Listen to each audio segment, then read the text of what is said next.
PantheonAI presents Amazon rises, BitOrigin buys 40M DOGE, Upexi's $58 million SOL gain. Good morning, everyone. Welcome back to the PAI Morning Briefing. I'm John from PantheonAI, and today is July 21st, 2025. And I'm Sarah. John, I hope you've had your coffee, because we've got a lot to cover today. The markets are definitely buzzing, aren't they? You know it, Sarah. Plenty of chatter, and it absolutely warrants a deep dive. Let's kick things off with our quick market overview. The S&P 500 is trading around 6,325.87. It's up by approximately 0.335%. So, a modest gain there, John. It really indicates that cautious optimism we've been talking about as investors weigh the day's economic news. What about the Dow? Exactly. The Dow Jones is currently at about 44,473, marking a slight rise of roughly 0.235%. Not too shabby, but definitely nothing earth-shattering either. And the Nasdaq? The Nasdaq sitting at approximately 21,034.984, climbing up a bit more at around 0.356%. And the Russell 2000 is gently nudging along at roughly 2,250.84, with a small increase of about 0.115%. So across the board, green, but subtly so. Now, let's talk about the digital currency space, because that always spices things up a bit. How are we looking there, Sarah? It's looking strong, John. Bitcoin is holding at nearly 118,964.45, registering a gain of 1.394%. And Ethereum, not far behind, is being traded at roughly 3,818.06, up by 1.556%. Wow, those are solid moves. And, in a world where traditional indexes and cryptocurrencies often dance to slightly different beats, this synchronized uptick really tells us that risk appetite remains firmly ashore among investors. Both conventional and crypto markets are enjoying a bit of a lift today. It's true, and while these numbers might seem like just tidbits, they're really a prelude to some of the bigger market themes we're seeing. There's this clear, underlying sentiment of cautious optimism, and it feels like investors are just waiting on key economic data later this week. Absolutely. But what's really grabbing the headlines, and what we want to pivot to now, are several compelling news stories that hint at deeper trends in both the tech and manufacturing sectors. Sarah, what's caught your eye first? Well, one recurring theme this morning is definitely the renewed appetite for internet stocks. Morgan Stanley has been in the spotlight with its recent upgrades, highlighting Amazon, among others, as potentially the best internet stock on the ground. That's a big call, best on the ground, and it's not just a fly-by-night upgrade either, is it? Morgan Stanley's commentary indicates that the worst-case tariff scenarios, especially from U.S. tariffs on China, seem to be behind us. Exactly. It's a clear sign for those in the tech space that these stocks might be poised for a period of strength. By alleviating some of those tariff fears, investors are now looking through a much more optimistic lens at the expansive world of internet and tech companies.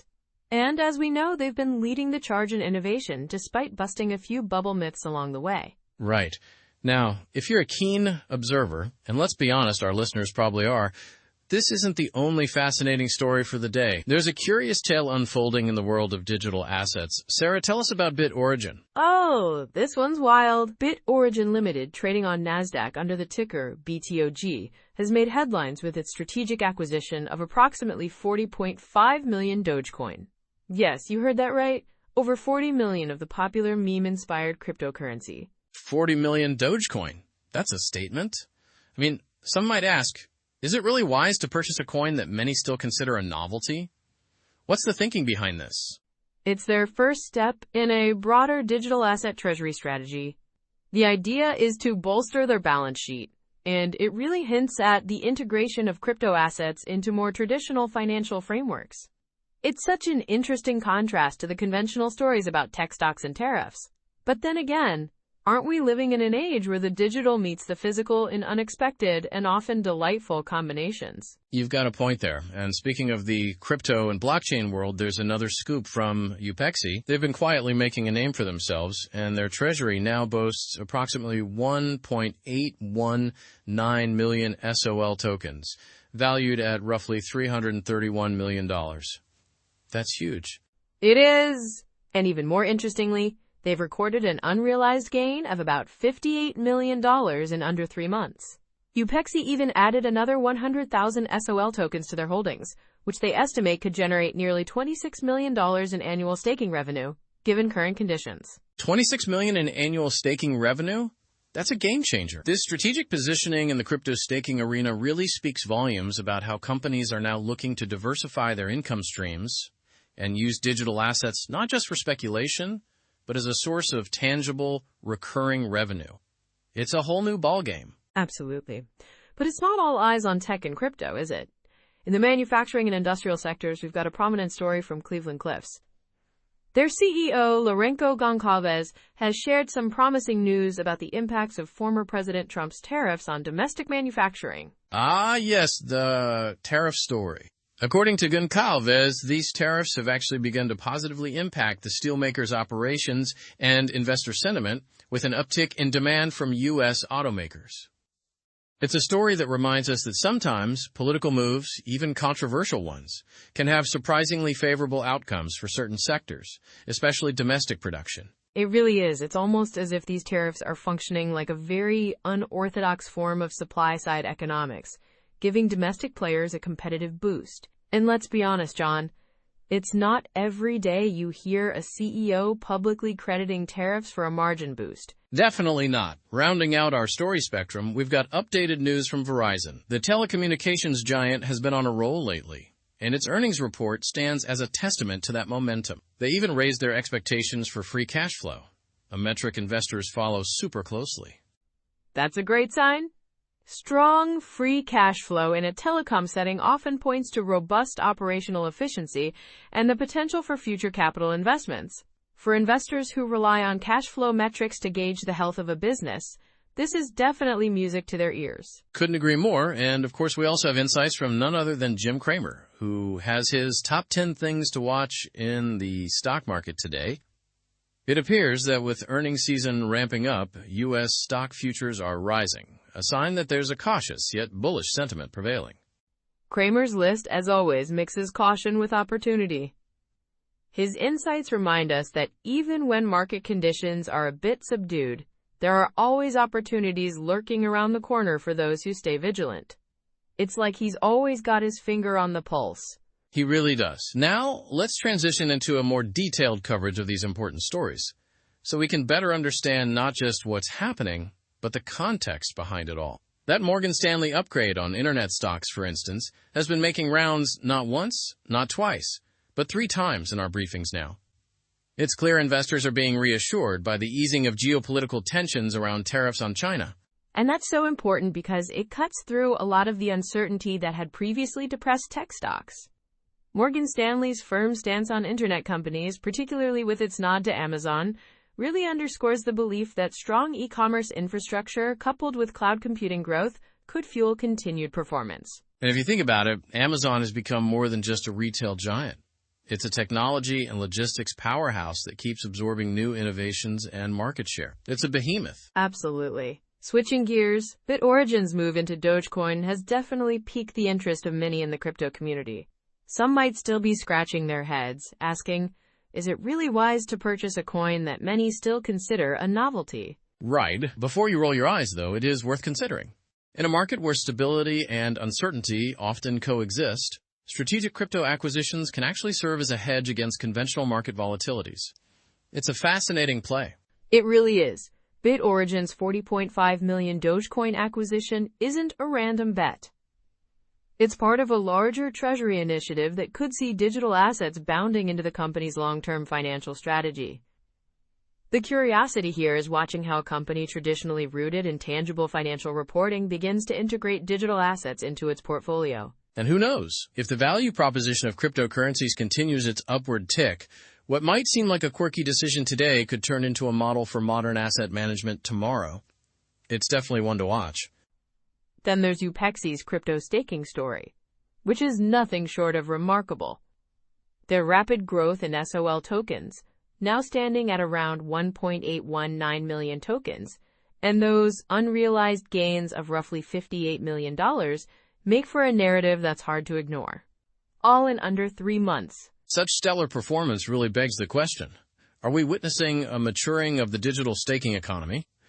When companies can generate nearly $26 million a year in staking revenue from their crypto holdings, it sets a serious precedent for how digital assets can seamlessly merge with traditional revenue models. It absolutely does. It also nudges us to think about what the future might hold when blockchain technologies further cement their role in mainstream finance. It's a discussion that's ripe for thought and debate, perhaps even a topic for our next roundtable, John. I'm game for that. And then there's the industrial twist provided by Cleveland-Cliffs.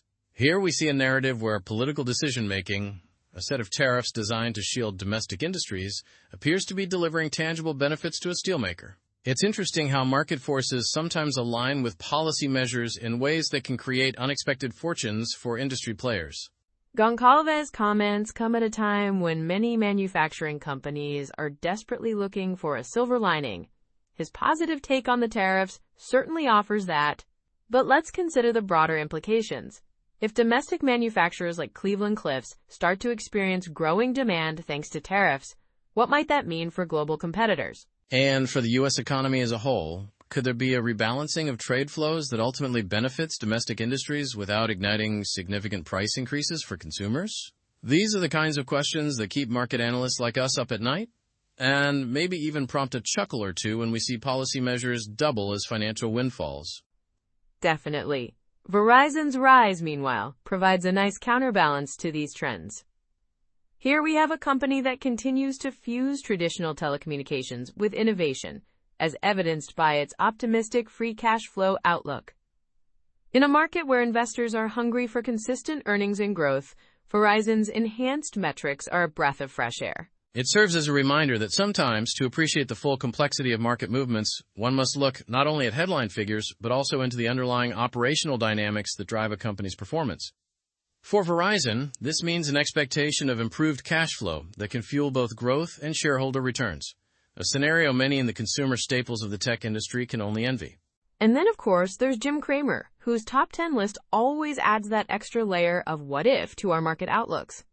His insights function as a sort of wake-up call, reminding us that even in a market where futures are rising and earnings season is upon us, there remains an intricate web of factors influencing investor sentiment. It's as if Cramer's list is that friendly neighbor who knocks on the door each morning with an alert.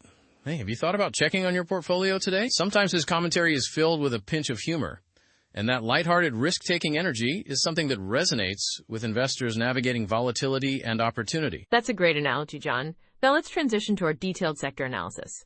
In the technology sphere, the narrative is one of cautious advancement. We've seen Morgan Stanley elevate its stance on internet stocks. In an era where technology is both driving consumer behaviors and creating entirely new business models, this move suggests that the metrics used to assess growth in tech shouldn't merely focus on short-term volatility, but on longer-term innovation and expansion. Absolutely. Amazon, for instance, isn't standing still. The company's comprehensive ecosystem, from its e-commerce trails to its burgeoning cloud services, is set to revolutionize traditional market boundaries. And when we factor in regulatory considerations and competitive threats, the upswing in tech stocks can't be solely attributed to favorable tariff outcomes, but rather to an underlying narrative of resilience and evolution in the digital economy. Couldn't agree more. Looking at the energy and industrial sectors, the story of Cleveland-Cliffs brings to light a significant development. The tariffs administered by former President Trump are starting to bear fruit for domestic manufacturers. The steelmakers' positive sentiment is backed by tangible order growth from U.S. automakers. This is a fascinating twist because while tariffs can often be seen as trade barriers, they are now creating pockets of growth within the domestic industrial landscape. Such developments paint a picture of a market that is both reactive and adaptive to policy decisions. It's a reminder that sectors like energy and industrial production can sometimes serve as the unsung heroes of economic stability, grounded in traditional manufacturing, but enriched by a modern policy cocktail that boosts domestic competitiveness. Beautifully put. In the financial sector, there's an evident shift as well. The story of BitOrigin and Upexi underscores a broader market movement towards digital integration. Traditional investment vehicles are increasingly juxtaposed with digital asset strategies.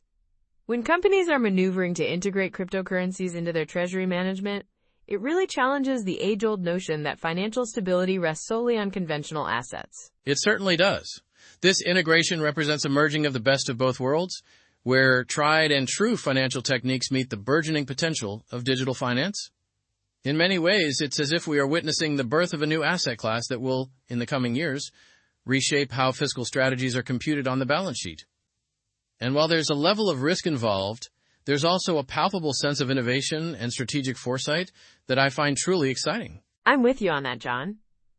Now, while our national stories are grabbing headlines, it's essential to cast our net a bit wider and think about global market implications. The easing of trade tensions with China has ripple effects far beyond the borders of the United States. That's a key point.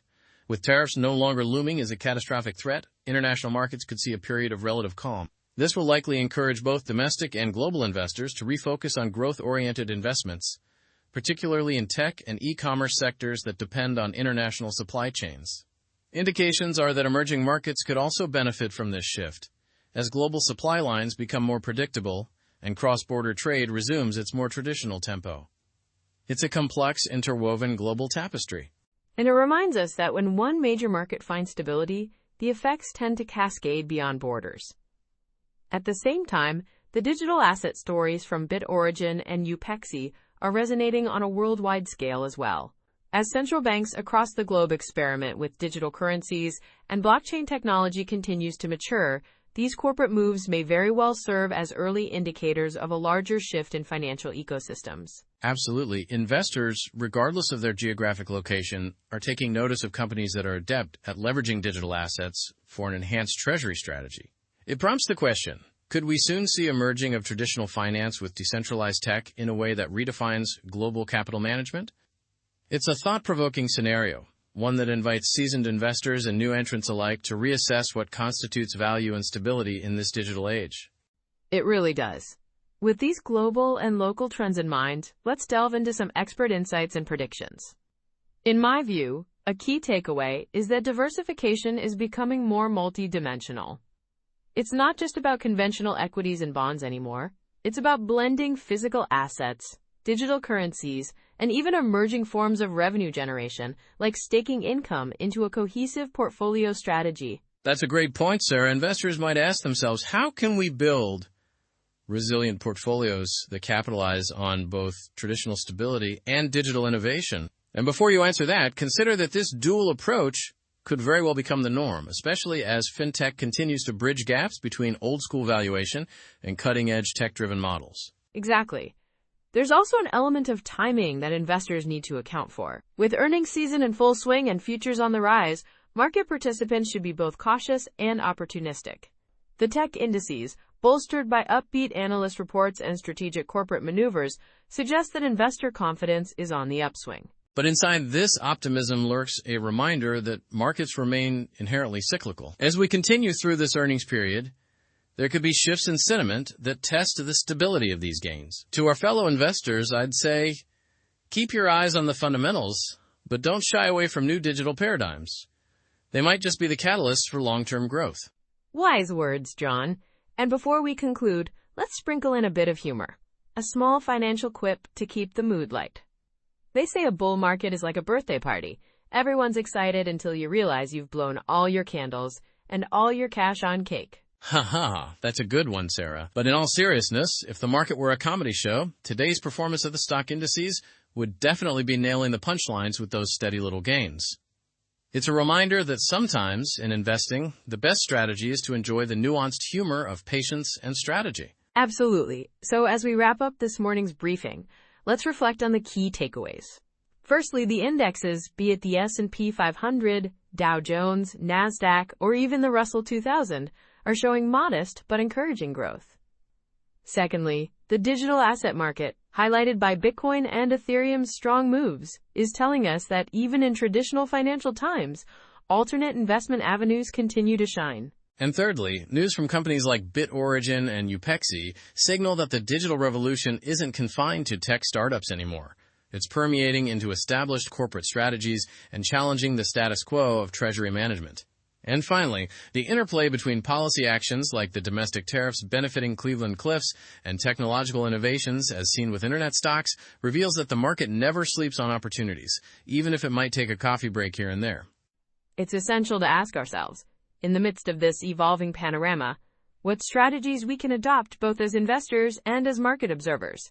Are we prepared to embrace technological changes in finance, or are we clinging to the vestiges of traditional asset management? How do we balance the charm of digital innovation against the stability of conventional markets? These are questions that require not just thoughtful reflection, but also active engagement with market data and emerging trends. And for those of you who are curious and have questions on any of these topics, remember you can always ask questions to our AI Copilot. It is designed exactly for this purpose, to help you navigate the complexities of modern investing with confidence and clarity. It's a fantastic resource, truly. As we sign off this morning's briefing, I want to extend a big shout out to PantheonAI, your information co-pilot in this ever-changing financial landscape. Our mission here is to provide you with rigorous analysis and timely insights so that you never feel like learning ought to feel like a full-time job. In our world, knowledge is power, and a little humor goes a long way in making the journey enjoyable. Thank you for joining us today. Stay vigilant, stay curious, and as always, remember that learning shouldn't feel like a full-time job. Be sure to come back for the next episode tomorrow. Until then, happy investing and have a brilliant day ahead. PantheonAI, your information co-pilot. Because learning shouldn't feel like a full-time job. Take care and see you next time.